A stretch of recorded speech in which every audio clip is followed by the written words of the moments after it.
One second.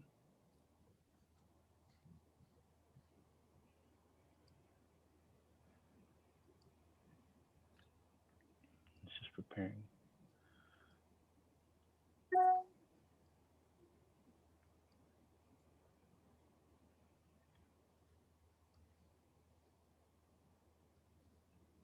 Okay.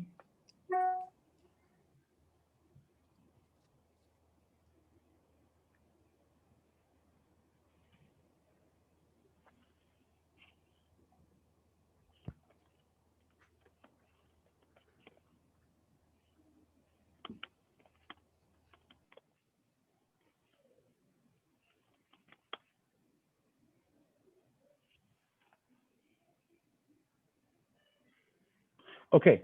All right. We're all set. Thank you very much, everyone, for coming. Good morning.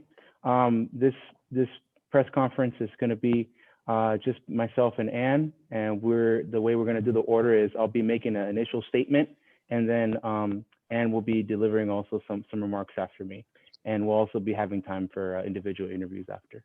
And after the actual statement, I will then go ahead and close the live session, and we'll get into questions. Okay, good morning, everyone. I am pleased to announce that in the matter of Webster Lincoln versus Antonio López, Walfred Solórzano, and the city of East Palo Alto, San Mateo County Superior Court case number 20 CIV 05468, the court's proposed decision finds that Lopez did not commit an offense against the elected franchise and therefore denies a statement of contest of election filed by Mr. Lincoln. This is not just a personal victory for me, but for the city of East Palo Alto. It is a reminder that losing candidates cannot sue their way into office, that the political will of our community cannot be vitiated on alleged violations of technicalities that have little to do with the issue at hand. At last, I can fully devote my time and energy not to litigate, but legislate. Now, 91 days after I took my oath of office, without the distraction of a frivolous lawsuit, I can completely invest in the concerns of my community. But what I despise most about this case is the damage it did to our city's reputation. In a time where all the headlines should have been about the enormous disparities in infection rates, in securing more funding for more testing, in advocating for an equitable vaccine distribution as swiftly as possible, we talked about a taco truck. A taco truck. For months, we looked like a city too busy pulling itself down to advocate for itself. It dragged our name to the proverbial mud. And I need not remind anyone in attendance that the last thing this city needs is more notoriety. In a time when there have been systematic efforts across this nation to suppress the vote, to dissuade and de facto prevent communities of color to get to the polls, it is important to look at this case as a watershed moment. We are a young democracy, arguably only 56 years old in its making. If we start not in 1776, but in 1965, when the historic Voting Rights Act was passed, in the 13 months that this pandemic has ravaged my city, the bandwidth of how much information our residents can take has only narrowed. And so in the weeks leading up to November 3rd, I thought about the long lines of elections prior in East Palo Alto, about the dozens of parents unable to vote because there'd be no one at home to take care of their kids. I thought about the rush hour after 5 or 6 and the hundreds of residents that are just getting off from their first or second job and would be too tired or too hungry or both to go to the polls.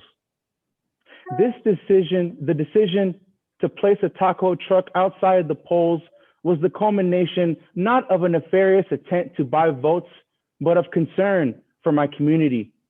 The taquiza was never a bribe or a quid pro quo, but a public gift open to all, citizen and undocumented, adult or minor, homeowner and homeless. And frankly, it is insulting and racially offensive to believe that the people of East Palo Alto, a city predominantly working class and of color, would sell their principles, their beliefs, their entire political stance for the tantalizing smell of carne asada, for the unbeatable price of $2.25, the estimated price of a single taco. Is that really how much our beliefs are worth? If canvassing every inch and corner of this city has taught me anything, it is this: that our community is ready to ask our leaders the tough questions, that our residents are intelligent, civically engaged, and have listened to all the candidates. In the St. Mark AME Forum, in the Foro Latino, in the Forum on Environmental Justice hosted by Yucca, in the nearly dozens of forums held by various community-based organizations, in the interviews we had with the Daily Post or EPA Today, in the hours upon hours of airtime we as candidates had with our community. Long before November 3rd, this community had already decided which candidate they'd vote for. And it is no secret that elections bring out the worst in the community. And certainly this case was no exception. In a time of demographic and political shifts in our city, this lawsuit stoked existing tensions, much of it along ethnic and racial lines. And I do not take any joy in discussing the divisions in my community. It is both troubling and disappointing to see that in the year 2021, these are still issues.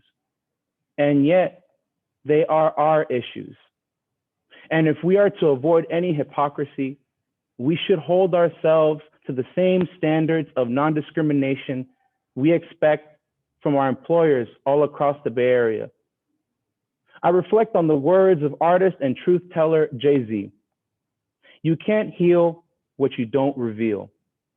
And so I hold great optimism that now that the facts of this case have been meticulously parsed out by the court, we can roll up our sleeves and work together in celebration and in solidarity of all the colors and creeds that constitute our community.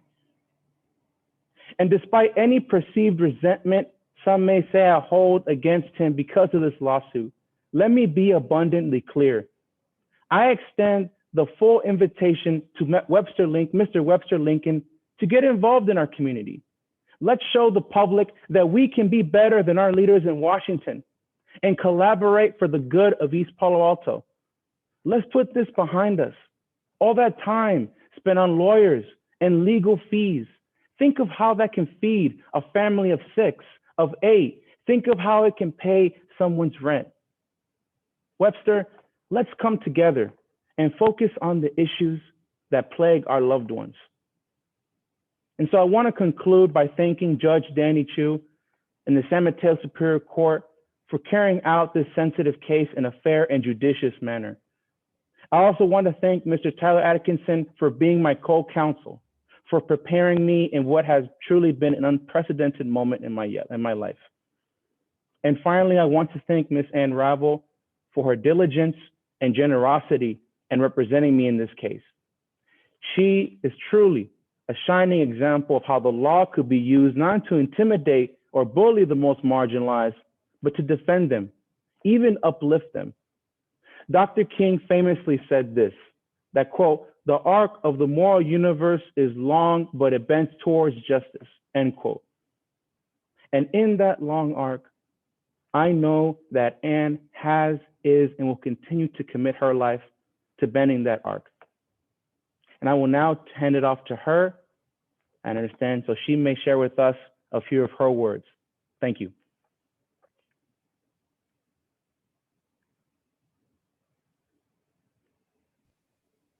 Thank you so much, Antonio. I appreciate it. Our case here is really about preserving our democracy, which we all know is urgently important right now, both in our country and in our local communities, which this case is a perfect example of that.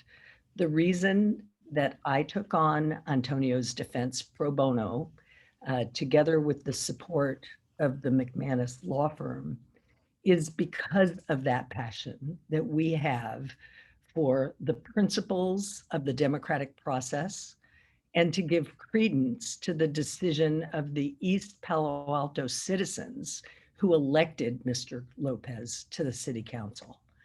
Unfortunately, the courts are being used to weaponize our elections in an attempt to undo the will of the people.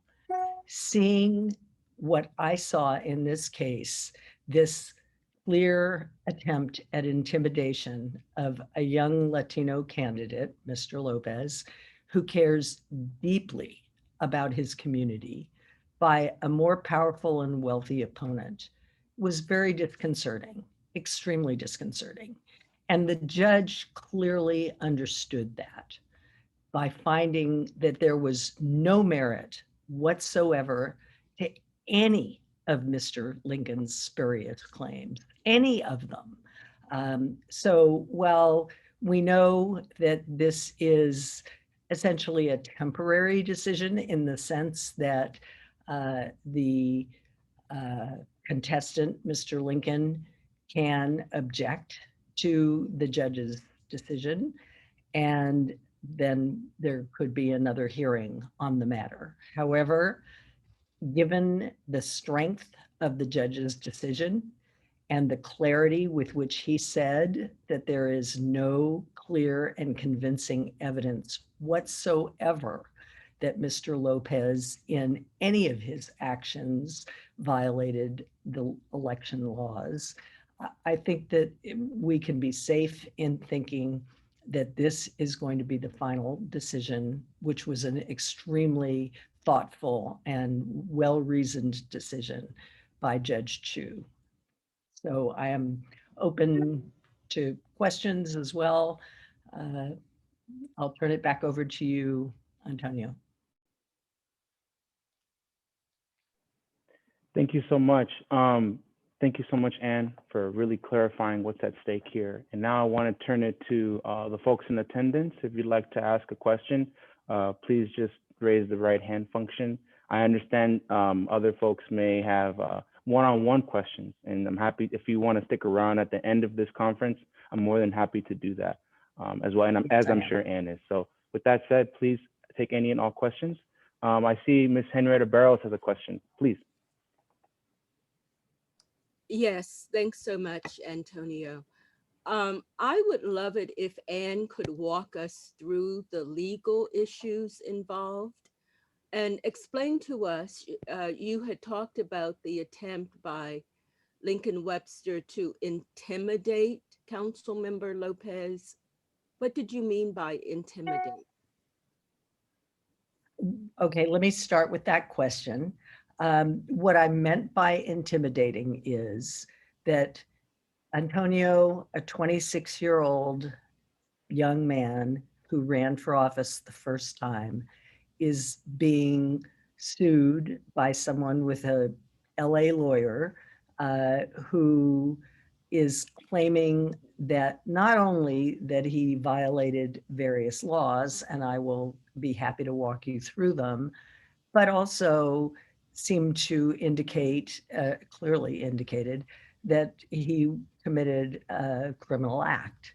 I think that that is litigation for intimidation so that he would stand down, because Mr. Lopez didn't respond right away. He couldn't really afford to hire a lawyer.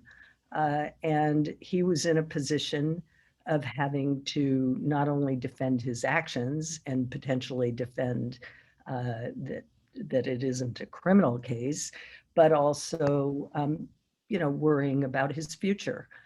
So that's what I meant by intimidation. I think that it's really inappropriate to use the courts for what are essentially not very well-founded allegations. So that is the reason. And the allegations were, and I think Antonio spoke to it to some degree, that because Mr. Lopez paid for a taco truck to give free tacos to anybody in the community, anybody, and in fact were given to children, to the homeless, to those people who were undocumented, anybody who was at the church either polling place, or there were many people that were there to have COVID tests, and there were others who were there to go to church. And all of those people were given tacos. And there is a legal provision that you may not provide things of value in exchange for a vote, whether it be a vote for just generally for voting or a vote for the particular candidate. And Mr. Lopez did neither of those things. None of what he did was for the purpose of either making people vote. He did not give tacos in exchange for people saying that they had voted. And he never asked anybody whether they voted. He never asked anybody to vote for him. In fact, and the judge found very clearly, he was not even around the taco truck at the time. People did not know that the tacos were given out to anybody by Mr. Lopez, except by one individual in the crowd who knew about it. But other than that, it was never done for the purpose of obtaining something in exchange. And that's what the law provides very clearly. And the other issue that was raised, that there were two other issues that were raised. One of them had to do with electioneering. And of course, electioneering is prohibited, and that is talking to people about voting on your behalf or for some other matter, is prohibited within 100 feet of a polling location. But in this case, the area where people were permitted to do the electioneering was marked off by the elections officials. And those election officials did the measurements, came back and did more measurements. And that is exactly where Mr. Lopez and many other candidates were standing, talking to people who came in relating to various issues. And essentially what the judge said was, number one, they were doing what they were told by the elections officials, and therefore were not purposely violating any laws. But furthermore, the law is very unclear about whether or not, because where they had measured was close to a mail ballot drop-off area or a box. And the fact that Mr. Lopez might have been about 50 feet from that box because of what had been marked off previously, did not in any way violate the law, aside from the fact that he was doing what he was told to do by the elections officials. He also was not by an area where any voting was actually taking place, because the whole purpose of electioneering has to do with trying to influence someone who is about to vote. People who are dropping off their mail ballots that are in sealed envelopes cannot be persuaded. They've already voted. They're just dropping them off.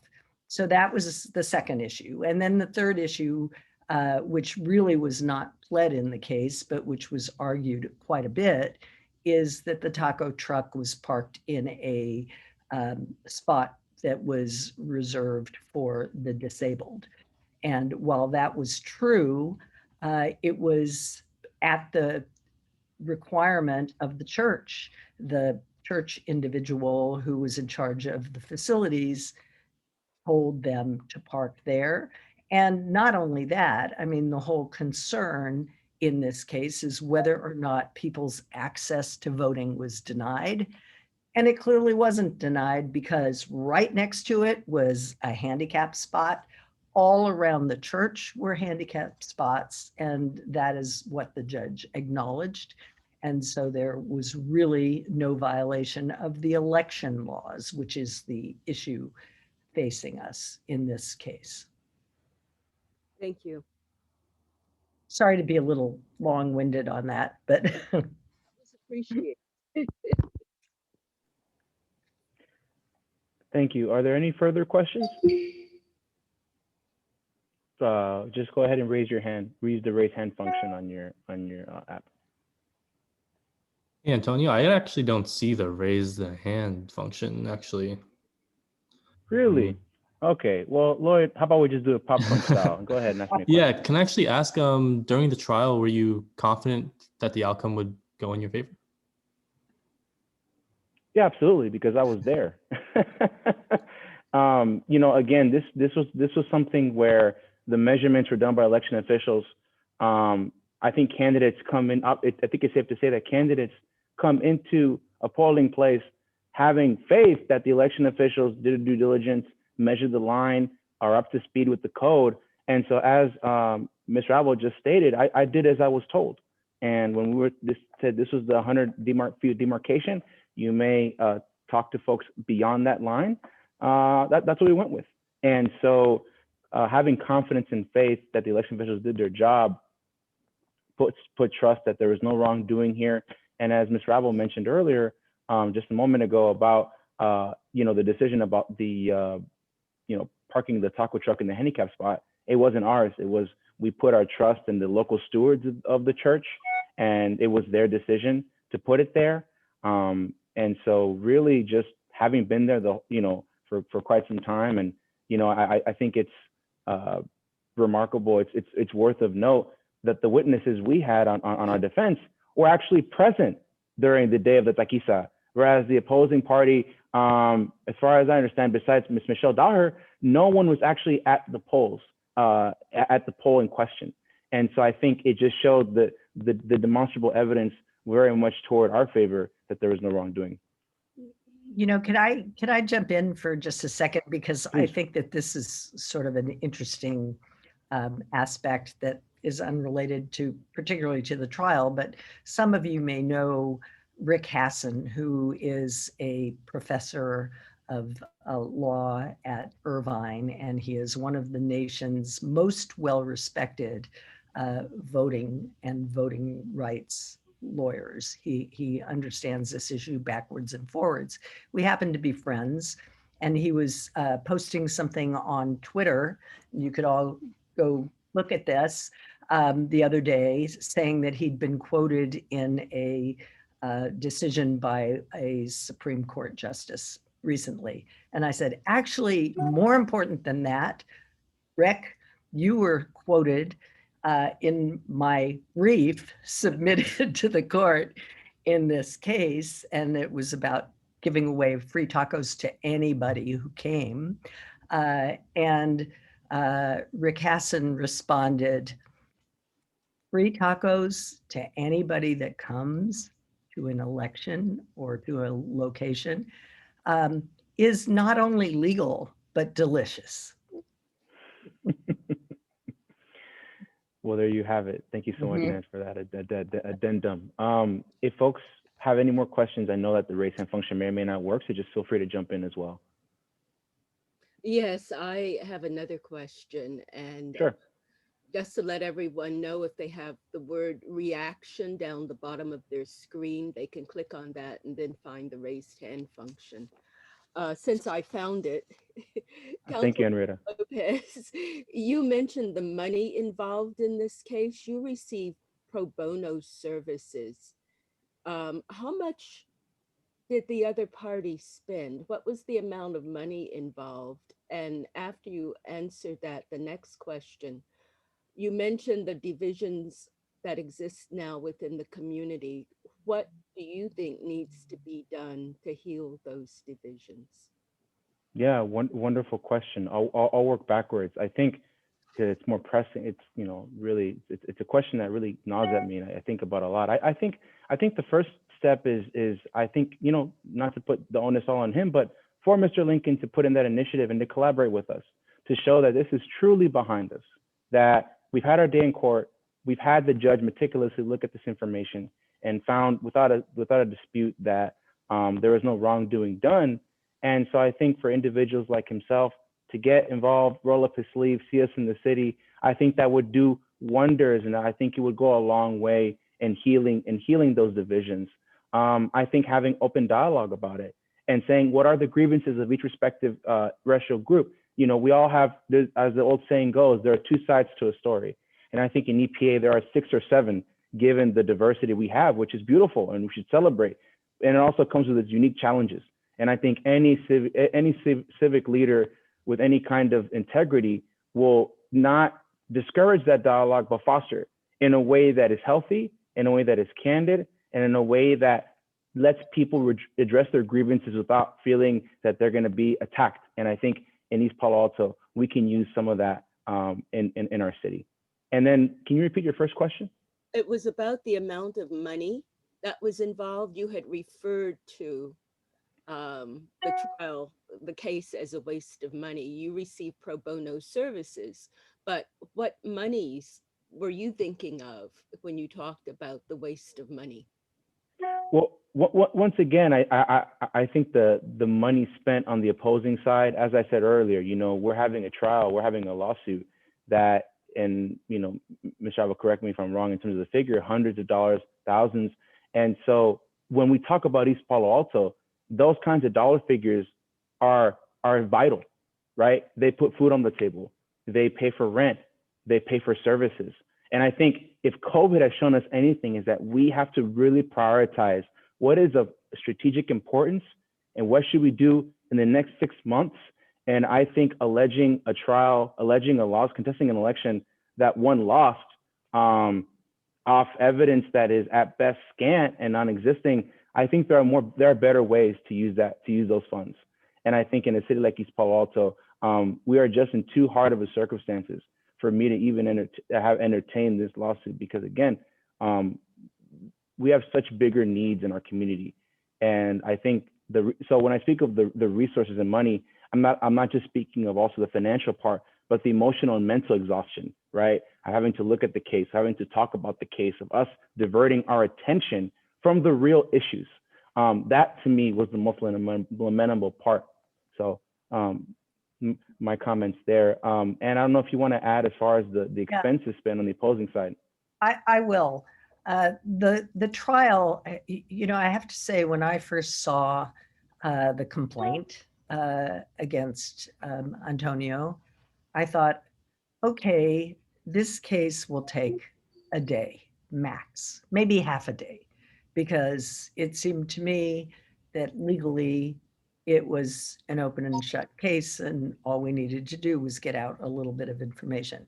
But it did not. And while I appreciate that the judge was being very careful and thinking about getting as much testimony as possible, and I think he was right to do that. And he had lots of questions along the way. But the actual trial of this case took, I believe, 4 days. And then, of course, we had to, number one, write briefs at the beginning relating to the case. And then we wrote proposed decisions at the end. And just writing the proposed decision at the end for me took about 3 days to look at the testimony, and we didn't have a transcript, so I had to do it from my notes. And I also had a colleague, Tyler Atkinson, who was also doing it pro bono, and it was mentioned, and it took a lot of his time. And Mr. Rosen, the lawyer for Mr. Lincoln, had a co-counsel sitting there the entire time as well. So I would say, and I don't know his billing rate, but I would say that he is probably billing him quite a pretty penny for all that time that has taken. And of course, we're not done yet. Well, if there was no merit to the case, if Councilmember Lopez didn't have a lawyer, it seems like he could have lost the case. That's true. You're right. I think that's right. Because it was partly about testimony, partly about the evidence that was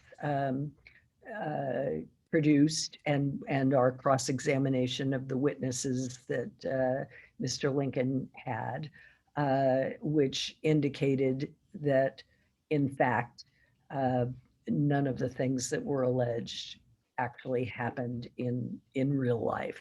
And I think that that's true. He definitely would have lost the case. I was just referring to what the other side was doing in terms of their own costs.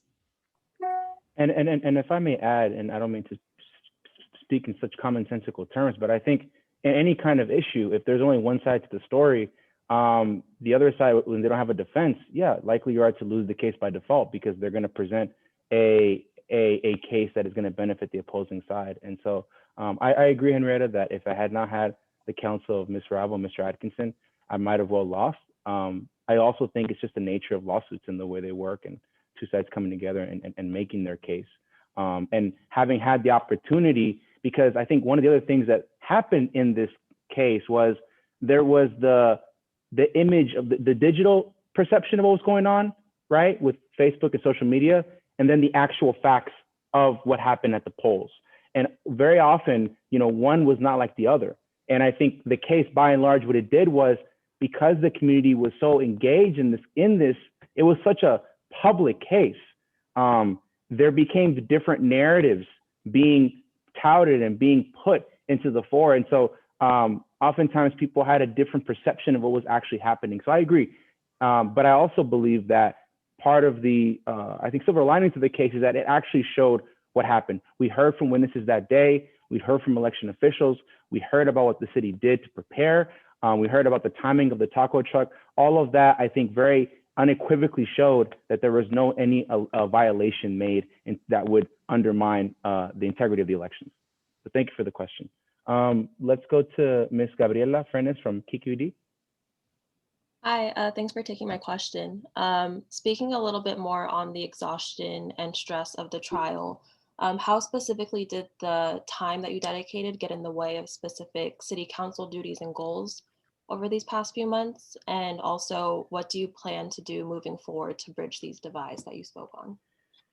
Literally 2 days ago is when we had one of our first vaccination sites here in East Palo Alto at the YMCA. A couple months ago, we had it at Ravenswood. We had a strategic planning retreat in the beginning of the city and beginning of the year.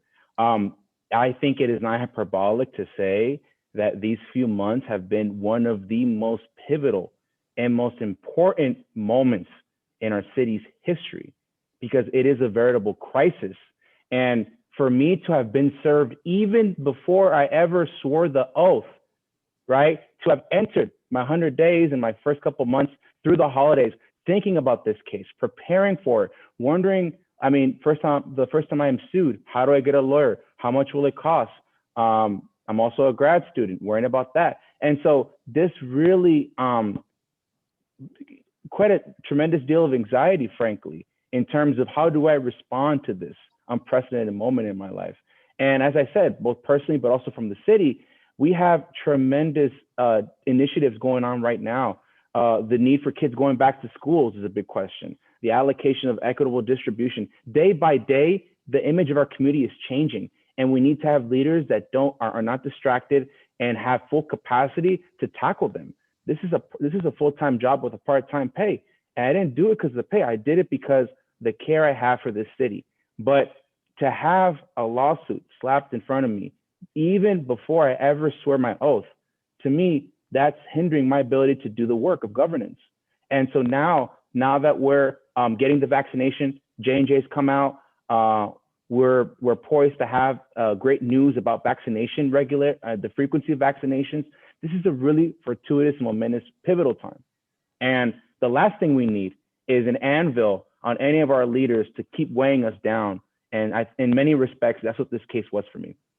Let me add to that too, Gabriela, because the City of East Palo Alto clerk, Mr. Solorzano, was also sued, and East Palo Alto had lawyers to defend them, as well as several other of our witnesses were people who worked for the city. And one was the mayor. The other one was the vice mayor who testified on behalf of Antonio, and then some other people who were city employees. The woman who was giving the tests, the COVID tests that same day, testified on their behalf, but actually on our behalf. So it has taken up city resources as well. Absolutely. Thank you. Thank you for adding that crucial add-on. Lloyd Lee. Actually, I feel like Gabriella kind of asked that question I was hoping to ask, because maybe more into during the trial, I was kind of hoping to get a sense of where your mindset was: stressed, angry, maybe bored. Well, certainly not bored. I don't know if how many times you've been sued, Lloyd, but it's not a dull moment. Again, I think all the preparation, Tal Atkinson, telling me, making sure, not, being stoic, standing still. It's not a natural position to have for 8 hours straight. And, and since you asked the question, I wasn't going to mention it, but now that you did, I'm a student. So I had to take time out of my classes and say to my professors, I'm going to lose Tuesday and Thursday of your class. And so that's cutting into my education. That's cutting into my preparation as a student. And so, and I don't say that to have a pity party. I say that because, you asked the question. This was a taxing few months for me in terms of the possible financial repercussions, the emotional toll, the actual just time and preparedness it took to call all the witnesses and to get the exhibits. I mean, it is a quite great deal of homework involved in this case. And for someone who's never had to experience it, it's very much learning on a dime. But again, to be poetic for a moment, that's what our community is right now. We're adapting. We're learning about a virus that has just hit us in the past 12 months. So I'm not an anomaly in terms of what our community is facing. But I think, just to answer your question, it was a very trying set of few months, but I'm very grateful through the advocacy and legal representation of Ann and Tyler. I'm finally able to work on the city unhindered. Let me add one quick thing, which is that with regard to the costs that he might have been facing with this, is that they asked for attorney's fees in their complaint. So if they were to have won, they would have been suing him for attorney's fees. And also, I mean, let me just add that on. It's not just me that got sued, right? The city got sued. And not only that, I have my family members asking me, what's going on? I'm a first-time candidate running for office, right? I'm a son of Mexican immigrants. This is the first time that my family, extended family, ever even considers politics. This, to have the first impression of the political arena, to get sued for it, there's a great deal of trepidation and anxiety that my mother had, that my family had, to say, hey, Antonio, maybe you should back down. And see, that's exactly why I kept doing it, because I know there are hundreds of people thinking the exact same thing in East Palo Alto, that they're working so hard. And so with any kind of ounce of intimidation, they acquiesce. And I frankly believe that the opposing party expected that I'm a young 26-year-old guy living in his family's house, grad student. I don't have the resources to defend myself. And that kind of paradigm in the city is what's holding us back. We need to have people that are able to take the heat and who are able to say enough is enough. Everyone needs a fair shot, and we are not going to litigate our way to office. We are not going to be intimidated into what is right and just. And so despite those reservations of the expressed my families, I said, this is a learning moment for the city, for myself. And with great allies like Ann, like Mr. Atkinson, we did it. But certainly it was, again, it was a trying few months. Henrietta, do you have another follow-up? Yes, I do. Given the toll you say that this has taken on you and what you had to go through emotionally, what the city went through, it would be very natural to consider a countersuit or suing for damages. Did that ever come up on your part? Now that you've won, to go back and try to get some compensation? I think we're taking it day by day. We're losing you, Henrietta. Oh, I had talked about whether there was some consideration now that he has won of seeking compensation for the damages he sustained. Right. We have, Ann or my legal counsel, we haven't had that conversation. We've been focused entirely on the case. And frankly, I think as Michelle Obama said, when they go low, we go high. I think it's important that what's happened in this moment is to show the community to put this behind us, to say we are going to worry about the issues. And frankly, I think for the time being, the focus should be vaccinations, should be COVID. I'm not at all throwing away that possibility, but I'm also just reminding you, or just affirming to everyone where my head's at. And I think for me, it's important to say that we should take it day by day and worry about what's before us. And so at the present time, again, I've been focused solely on the case and hasn't come across my mind as of yet. Thanks.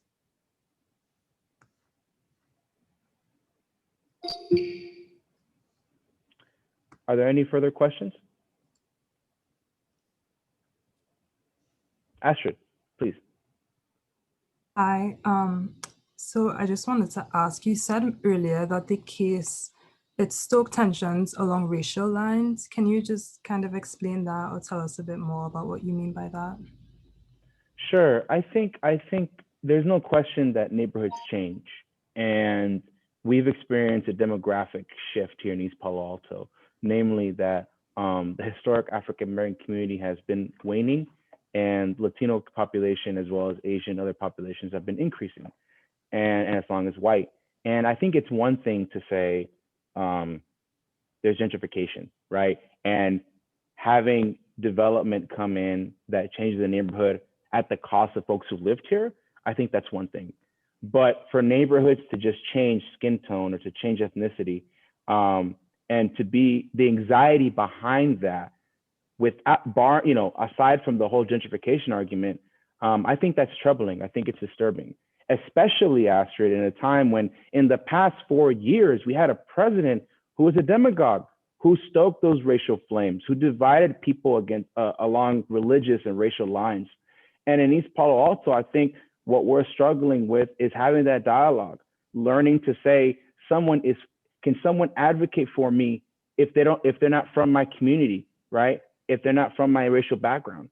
I firmly believe I'm in the affirmative of that. And I think for a city that has been through so much, that is so young, that has been disfranchised and hit hard by all sides from other cities, it's understandable that we're provincial, that we're concerned about our own community, kind of that old school way. But I also believe that there needs to be a leap of faith that the residents have to have, whether you've been here for 20 years or 2 years, that the neighbor or person next to you is for your benefit, is for your good, that we're on the same team. Because frankly, if we don't do that, if we continue to pull ourselves down based on racial undertones, then we're not going to get anywhere as a city. And the irony of it all is that we're worrying about the relative slice of the pie that we have when we live in one of the most fabulously wealthy and opulent parts of not just the country, but the world.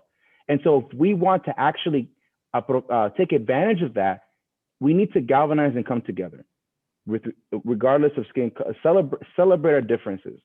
And to, again, as I said earlier, I think Henrietta, creating that dialogue, fostering that dialogue, and be able to be candid about how we feel.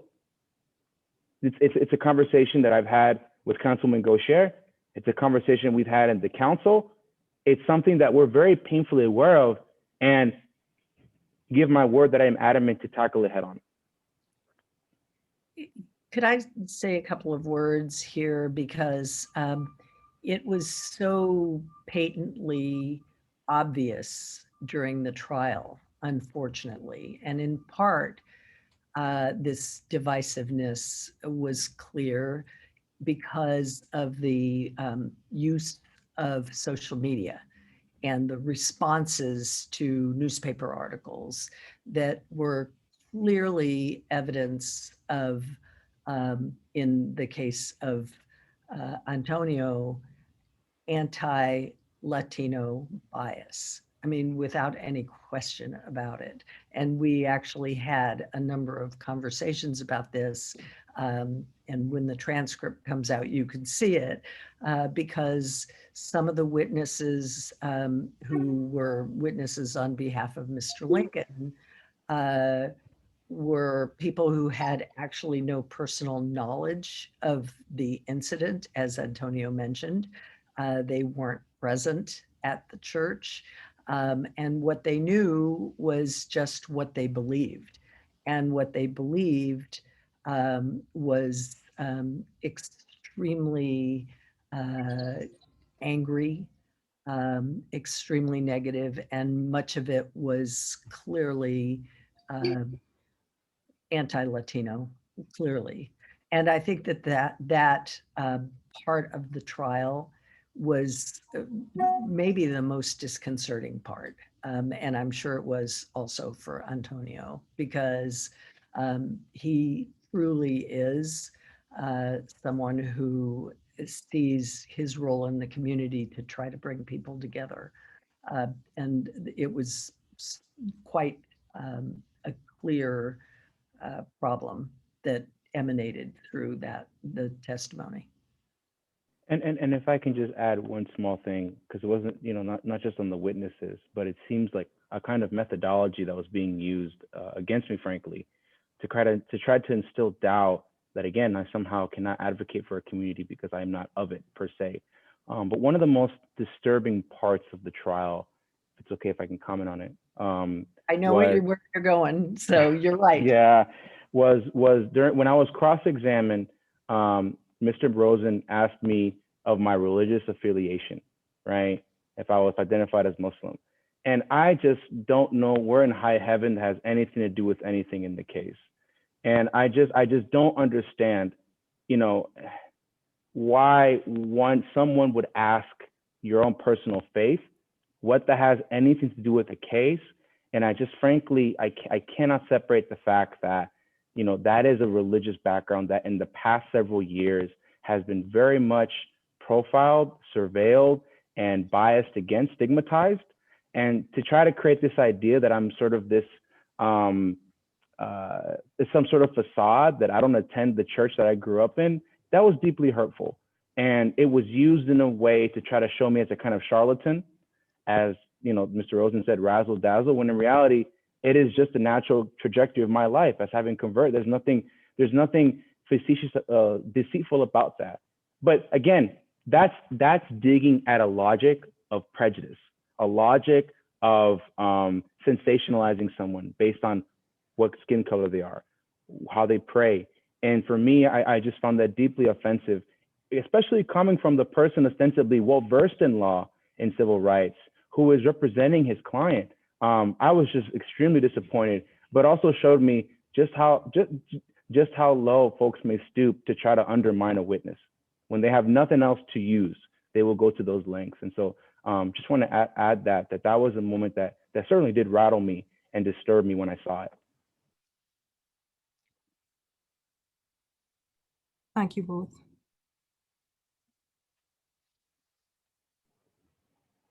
Are there any other questions?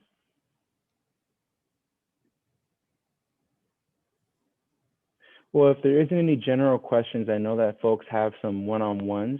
I'm sure Miss Ravel and I are happy to take them.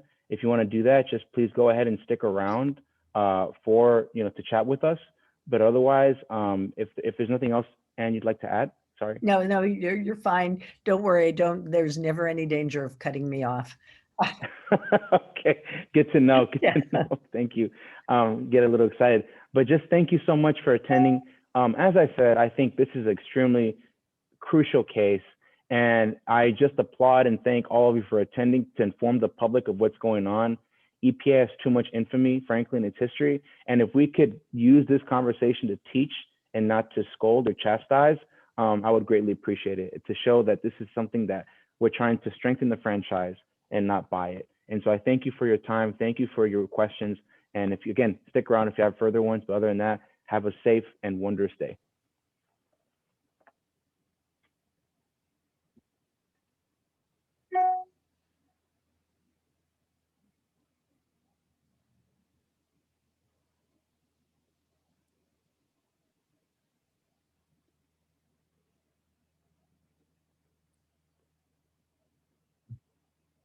Start trickling down. They are.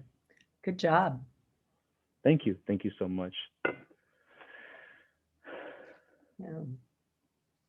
See. You're very good. You're very. Thank you so much. Let me actually stop.